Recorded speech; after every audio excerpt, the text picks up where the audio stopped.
இதுல இன்னொரு முக்கியமான விஷயம், மார்க்சிஸ்ட் கம்யூனிஸ்ட் கட்சி நமக்கு ஆதரவு கொடுத்தது சுயேட்சையா எடுத்த முடிவுன்னு சொல்றாங்க.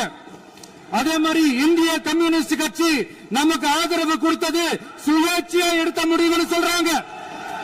இதுல எங்க இருந்து நாங்க தான் அனுப்பி வச்சோம்னா புரியலையே. மக்களுக்கு நல்லா புரியும், எல்லாத்தையும் தெளிவா பார்த்துக்கிட்டு இருக்கிறாங்க.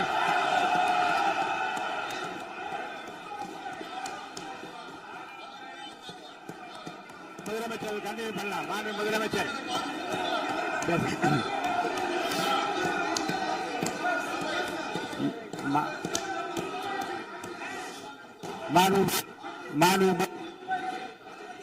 முதலமைச்சர் கண்டினியூ பண்ணலாம். நீ கண்டினியூ பண்ணலாம்.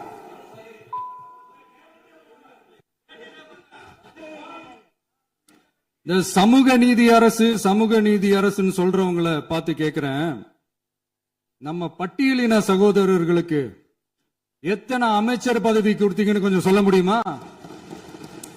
ஆனா நம்மளுடைய அரசுல 8 அமைச்சர் பதவிகள் யாருக்கு?